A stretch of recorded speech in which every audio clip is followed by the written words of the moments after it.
حضرت کچھ کتابیں آپ نے ایسی بھی لکھی ہیں کہ ان کتابوں پر خاص ایسا کرم ہوا کہ حسنین کریمین رضوان اللہ علیہ مجمعین کی طرف سے خاص فیضان آپ پر ہوا. میں چاہوں گا آج وہ بھی بتائیں حضرت. جی میں اپنے بارے میں نہیں، والد صاحب قبلہ کے بارے میں بتا دیتا ہوں، کیونکہ اپنی ذات کو نمایاں کرنا مجھے پسند نہیں ہے. آپ مجھ سے ذاتی باتیں کر رہے ہیں نا، مجھے پسند نہیں. وہ باتیں جو کام کے حوالے سے ہیں، جن سے لوگوں کو فائدہ ہے. صحیح. کیونکہ مقصد سیلف پروجیکشن نہ تھا نہ ہے. اگر وہ کرنا ہوتا نا تو اس کے لیے بھی موقع کم نہیں تھے.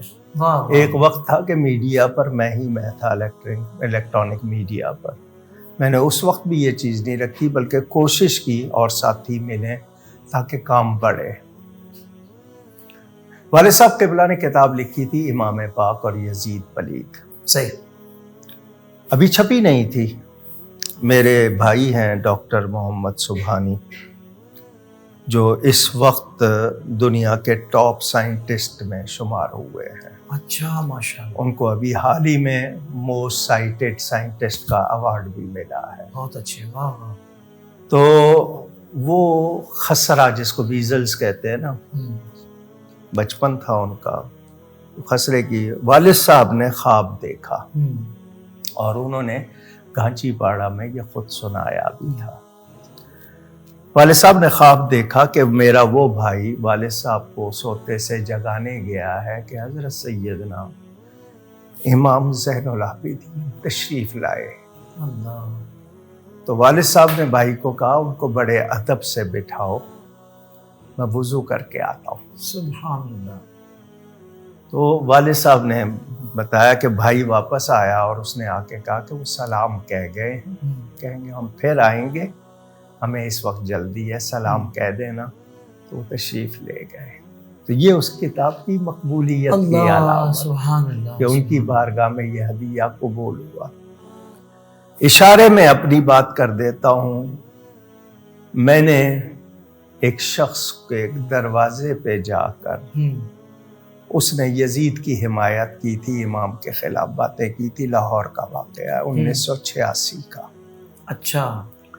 میں نے اس کے دروازے پہ جا کے کہا تھا میں دلیلوں کی زبان میں تجھ سے اس لیے بات نہیں کروں گا کہ تیرے پاس وہ فہم، وہ سمجھ نہیں ہے. میں تجھ سے مباہلہ کرنا چاہتا ہوں. اللہ اکبر. میرے میرے نزدیک امام پاک حق پر، ان کا میدان کربلا میں آنا حق کے لیے تھا، اقتدار کے لیے نہیں تھا. یزید پلید ہے، میں اس کو کافر نہیں کہتا، کافروں سے بدتر جانتا ہوں. اللہ. مجھ سے مباہلہ کر لے. اس کی میں نے شرط بھی بتا دی. اس شخص نے مجھے آج تک، خیر اب تو وہ دنیا میں ہی نہیں ہے، چلا گیا، جواب نہیں دیا. لیکن میں نے یہ کیا، اس کے کوئی غالباً معمولی سے دن گزرے ہوں گے. میں نے خواب دیکھا تھا کہ میں کراچی ایئرپورٹ جو پرانی عمارت ہے اس میں جا کے میں نے اپنی گاڑی کھڑی کی ہے. میں گاڑی سے نکل رہا ہوں تو ایک شخص میرا نام پکارتے ہوئے آ رہا ہے. میں رک گیا. وہ آیا، اس نے آ کے کہا کہ امام پاک نے تجھے سلام کہا ہے. اللہ اکبر. اور تجھے بلایا ہے. سبحان اللہ، سبحان اللہ. میں نے اس کے 3 دن کے بعد روانہ ہونا تھا عمرے پر. واہ واہ واہ واہ. اس کا یہ کہنا کہ امام پاک نے تمہیں بلایا ہے. ہائے ہائے ہائے. میں میں نے فوراً رابطہ کیا ویزے کے لیے عراق کے. اس دنوں جنگ جاری تھی عراق ایران کی، آسانی سے ویزا نہیں ملتا تھا. صحیح. لیکن پتہ نہیں، گیا ہوں 15 منٹ میں سب کچھ ہو گیا، نہ کوئی سوال نہ کوئی جواب. تو میں حاضر ہوا تھا. پھر انہوں نے جس طرح مجھے نوازا وہ میرے دل میں ہے. سبحان اللہ، سبحان اللہ، سبحان اللہ. کیا بات ہے حضرت. یہ کرم ہی ہے جو آج بھی نظر آتا ہے. اللہ تعالیٰ آپ کو اپنی حفظ و امان میں رکھے.